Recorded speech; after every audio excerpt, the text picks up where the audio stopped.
I, Joseph Robinette Biden Jr., do solemnly swear. I, Kamala Davy Harris, do solemnly swear. And with that, the U.S. has new leadership, and President Joe Biden wasted no time getting down to business. We'll take a look at his first few days in office, plus have reaction from Ohio's lawmakers and everyday people. It's a time for first, and it's a time for positive first. We begin to get back to what was positive about America, and it was the diversity. The new president quickly rolled out a new plan to combat COVID-19, and it comes with a warning that the worst is yet to come. We're in a national emergency, and it's time we treat it like one. We thank you so much for joining us for Face the State. I'm Tracy Townsend. It's been a historic week with a transition of power between former President Donald Trump to President Joe Biden. And Biden, again, wasted no time making big changes. On his first full day in office, he laid out a plan to fight the coronavirus pandemic. And that plan includes expanding testing and vaccine availability. President Biden wants to administer 100 million vaccine doses by the end of April. The past year, we couldn't rely on the federal government to act with the urgency and focus and coordination we needed. And we have seen the tragic cost of that failure. Biden also implemented new travel restrictions as well as a mask mandate for all federal buildings. Several Ohio lawmakers were there as President Biden and Vice President Kamala Harris took the oath of office. Representative Joyce Beatty tweeted several pictures from the inauguration, including one where she's surrounded by National Guardsmen. Her caption reads, "I'm really, really safe." She says the inauguration starts a new exciting chapter in our nation's history. Beatty says America's focus needs to be on ending the pandemic, expanding economic opportunity, and ensuring equality for all, and that she believes this administration will get that done. Congressman Steve Stivers tweeted that he was grateful to attend the inauguration and that as a congressman, he took an oath to our Constitution, not to a president or a political party. Stivers says he's committed to upholding the peaceful transition of power. Senators Rob Portman and Sherrod Brown voiced their support on Twitter. Portman did attend inauguration, but sent a tweet hours after the festivities about policies Biden had already began to change. Portman criticized shutting down the Keystone XL pipeline, saying it will eliminate jobs, among other things. Senator Brown, on the other hand, sent a tweet yesterday commending Biden on his first steps in office, saying he's putting the country on the right path. Inauguration is seen as a celebration of democracy, and that's something I talked about earlier this week on 10 This Morning with Dr. Francesca Nestor. She's an assistant professor of politics and government at Ohio Wesleyan University. It's a celebration of our system. It's important to remember it's not about any one person. In fact, the person who has been for 4 years one of the most powerful people in the world just steps aside and leaves and becomes a regular person again, and a new person comes into his place. And that's something that we should celebrate and be happy about, and it should unify all of us. We came from a system where you earned your power on the basis of your birthright, and instead we celebrate people coming to power by virtue of being elected by the people. Based on your expertise, especially in equality in American politics, how much of a challenge does this new administration face? I think he faces a great challenge. I think both parties have meaningful splits. There is a split within his own party, the Democratic Party, and he has signaled efforts to work with the progressive side of the party, even though he is seen as more of a moderate. At the same time, he faces a Republican Party who is struggling with what happened 2 weeks ago. You heard Mitch McConnell's comments on that and wanting to move forward. At the same time, there's a sizable percentage of the country that are concerned about, they don't believe the election results and they don't see him as legitimate. And they have some supporters for that within Congress. So I do think he has a difficult road ahead. And of course, this inauguration is going to hold a special focus on the swearing in of Vice President Kamala Harris. You've got to talk about how significant this particular first is for the country. Well, it's huge. We celebrate, it's a shame that it takes so long for us to meet these milestones, but it's a milestone and we should celebrate.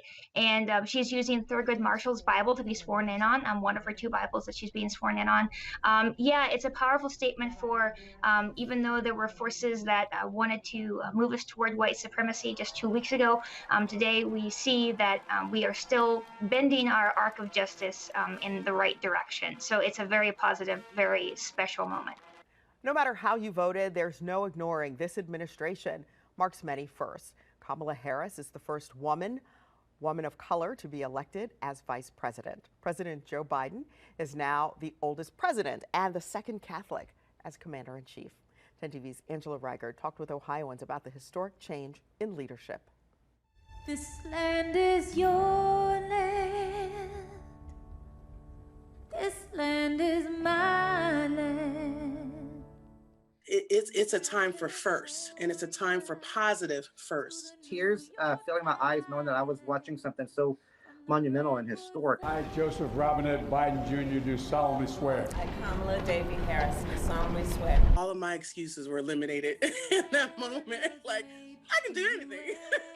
The office of President of the United States. Office of President of the United States. You know, it's a profound statement that the new administration is really sending a very clear message of unity and solidarity and just acceptance of people of all walks of life, including those with disabilities. That I will support and defend the Constitution of the United States. Against all enemies, foreign and domestic.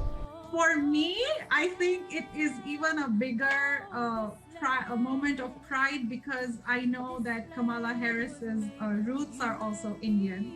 So that makes me even more proud. Preserve, protect, and defend The Constitution of the United States. the Constitution of the United States. So help you God. So help me God. The energy that he puts off tells me that he is a strong Christian that believes in accepting, listening, and hopefully adapting to others. The duties of the office upon which I am about to enter. Honestly, in my lifetime, I didn't think I'd ever see a vice president, a woman, be a vice president, or let alone a president. I still were waiting for that.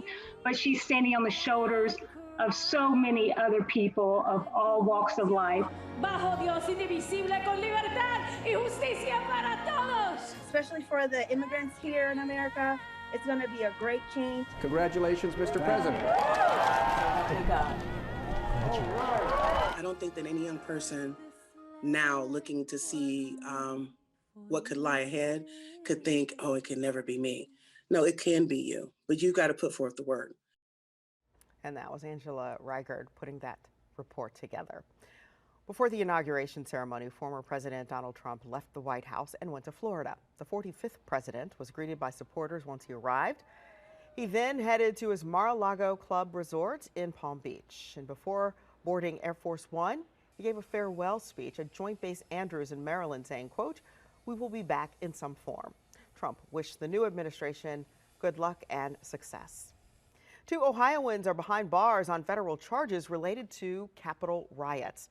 50-year-old Donovan Crowell and 38-year-old Jessica Watkins are from Champaign County. An affidavit says they were part of a crowd who forcibly entered the Capitol and have ties to a militia group on January 6th. Both appeared remotely in court this week and waived their right to an identity hearing. 10 TV is looking into a run on guns. According to an industry expert, there has been a 60% increase in gun sales in the last year nationwide. Lacey Crisp explains the impact of this and the increase in sales here in Ohio. The owners of LEPD tell me before the pandemic, on a good day, they would sell about 10 guns. Well, they tell me they've had several days in the last few months where they've sold 150 guns, which is leading to a supply shortage. It's beyond the perfect storm. Eric Delbert is the owner of LEPD and says firearm sales shot up as the pandemic hit. Then there was an increase in crime and civil unrest. Add in supply issues because of the coronavirus, it has left shelves that looked like this a year ago almost empty. People who necessarily weren't firearms owners come out and say, you know what, I think it's time to purchase a firearm, to consider it, and to train on it. We called several other area gun shops and they had the same story to tell. Not only guns, but ammo is also tough to find. We predict here in 2 weeks, we're not going to have a firearm on the shelves to sell. He says the good news is that most of the people who are buying guns are asking for training, likely because there are so many new gun owners. An industry report says 8.4 million people bought a firearm for the first time in 2020 in the U.S., which is 40% of all purchases. Delbert says they are seeing the same trend locally. So often now we're hearing hey, I'm a first-time buyer.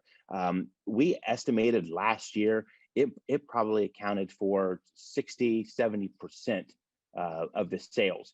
And Delbert tells me he doesn't see a change in the supply demands changing until the crime rate decreases.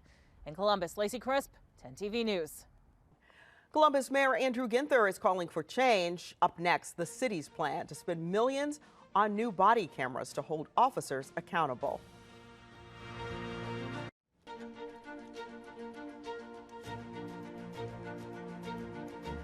Last month, Andre Hill's death at the hands of a Columbus police officer sent shockwaves through the department and the city. But now it's prompting change. This past week, the city held a news conference to discuss a new series of proposed police reforms, including upgrading body cameras and legislation to hold officers accountable. Here's Bennett Haberly. Hands out to the side now! What the public learned from the body camera footage of the fatal shooting of Andre Hill is that Hill didn't have a gun when Officer Adam Coy opened fire. What we don't know is what was said between the two. Coy initially failed to activate his body-worn camera and did so only after the shooting, which was only captured because of a 60-second look-back feature that recorded video, but not audio. Anybody doing anything for? There you go, sir. We contact members. You got glove on? Don't pump on his chest.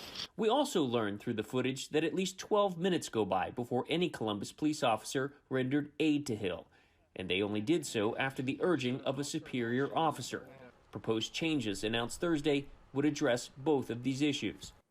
Andre's law will not solve all police violence, but it's one more step in the right direction. Council President Shannon Hardin announced City Council would introduce Andre's Law on Monday, legislation that could lead to discipline, even criminal charges against some officers for things like failing to render aid to a person shot or hurt by police or failing to activate their body-worn cameras. While the city is invested in next-generation dash cam technology, and we have a robust body-worn camera program, we fell short of my expectations and the community's expectations. Today, we're committing to change that, and we're announcing an investment in new technology to ensure we have body-worn camera footage when we need it the most. Mayor Andrew Ginther announced the city plans to spend more than $4.5 million to enhance the body-worn camera system used by officers, add new cameras, extend the look-back feature, and add an auto-record function to ensure video exists even if an officer fails to record. Police Chief Thomas Quinlan also discussed a feature that could include live streaming and the ability for supervisors to watch officers' interactions. I welcome new technologies and body-worn devices that will improve the field of vision, the battery life, the storage capacity, automatic activations, and the ability to live stream an officer's interactions to supervisors in an operations center. But the proposed changes still need to involve discussions with the Fraternal Order of Police and a new memorandum of understanding. The FOP has said it's open to discussions, but has criticized the Ginther administration's handling of ongoing talks. To stand in the way of reform, to oppose change, puts that sacred bond at risk for both our officers and the community, and that is unacceptable. So I look forward to negotiating in good faith, but focus on change and reform. Bennett Haberly, 10 TV News. The FOP released a lengthy statement discussing these proposed reforms and calling for better communication from the mayor's office and clear direction on what officers are expected to do. You can read that full statement at 10tv.com. More than 200 people applied to sit on the Columbus Civilian Review Board. The window to apply closed recently. There are some notable names on the list, including Adrienne Hood, the mother of Henry Green, who was killed by undercover police officers back in 2016. Also on the list, attorney Byron Potts, who is someone who has represented several families involved in police shootings. The board would look into allegations of misconduct within the police department. The members will serve staggered 3-year terms. The city hopes to have the board seated by the end of the first quarter of 2021. I lost my only son, but my son did his job, and that's what he loved doing. Dozens gathered in Toledo to honor Officer Brandon Stalker. The 24-year-old officer died Monday night after he was shot during a standoff. More events are planned this week in his honor, along with fundraisers for his family. Governor Mike DeWine also addressed the shooting last week. Officer Stalker was shot and killed when a man exited his home after a standoff and opened fire on law enforcement.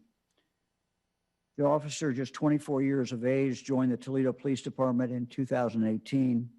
He leaves behind a 7-year-old daughter, a 3-month-old son, and other family members. Still to come on Face the State. Bars and restaurants will still need to close every night at 10 o'clock. We'll hear from those business owners about the extension of the curfew. Ohio's unemployment system is under attack. Thieves are looking to steal hundreds of thousands of dollars in unemployment benefits as well as pandemic unemployment dollars. The agency in charge says this is slowing the state's ability to get help to Ohioans who really need it. 10 TV's Kevin Landers spoke with the director. The director of the state's unemployment office says her office isn't sure how the thieves are stealing people's information to illegally apply for unemployment benefits. But she wanted to make clear that the theft of personal information did not come from a breach or a leak of the state's computer system. How much money and who is behind the theft? Those are the questions the director of the state's unemployment office is trying to figure out. We know this is a national problem. There is a belief that it is the result of international crime rings. Those crime rings, the state says, have stolen identities of people and used the information to apply for both regular unemployment checks and federal pandemic unemployment assistance called PUA. Funds have been paid to illegitimate claims. We do know that. We are working through a process to hone in on that figure. The theft of personal information snared those in the highest positions of state government. A few weeks ago, Fran and I got some correspondence from the state of Ohio that we had filed an unemployment claim. I had a false claim filed in my name as well. The thefts, which are not unique to Ohio, have delayed the state from getting legitimate unemployment claims to those who need the cash the most. It's made the job of getting legitimate benefits out to people harder and doing everything that we can do to protect against, losing any tax dollars out there to people who are filing false claims. ODJFS says it stopped 166,000 fraudulent 1099 forms from trying to get PUA benefits. It suppressed another 1,900 fraud applications for regular unemployment. But how many false claims actually ended up giving thieves unemployment cash remains unclear. We know that the scope is significant into the hundreds of thousands. Kevin Landers, 10 TV News. If you are someone whose identity was used to apply for benefits, here's what the state is recommending for you. Report identity theft to the state. ODJFS recommends that you follow the tax filing guidance regarding identity theft from both the IRS and the Ohio Department of Taxation. You can find links at our website, 10tv.com, and you should also check your credit report.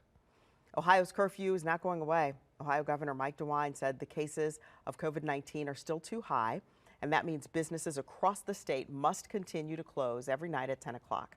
Governor DeWine says there's nothing special about 10 o'clock, but reiterated their concern about people congregating inside without their masks, spreading the virus.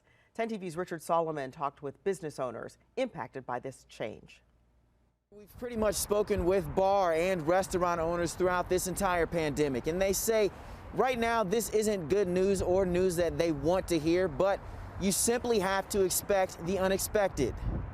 Aristotle once said, "Patience is bitter, but its fruit is sweet." A phrase that's needed in this pandemic. A phrase Scott Ellsworth keeps on his mind. It's been 312 days that we've been going through this, and the hits keep coming. So when he heard the statewide curfew will be extended yet again, it didn't come as a surprise this time. You know, I know I'm supposed to be more upset than I am, but this is just another setback that we're used to. We're used to, hearing no and just keep on moving forward. For bar owners, that means they'll keep having to close the tabs by 10 p.m. every night. The case numbers will have to come down before it can be lifted. But the Ohio Restaurant Association says they aren't to blame. 1.4% of the cases came from restaurants and bars. We're hearing from elected officials and health officials, it's family gatherings, get-togethers, congregate settings, nursing homes. John Barker with the Ohio Restaurant Association says places will have to simply adjust their business. Maybe seating people as late as maybe 8:30, 8:45, 9. The last seating, might be at 8. Ellsworth says they are getting some help from the Paycheck Protection loan. But if there's one person who knows about waiting, it's an owner. Every bar has learned to really adapt and to pick up their game a little bit. The energy is staying up because we're a resilient group of people.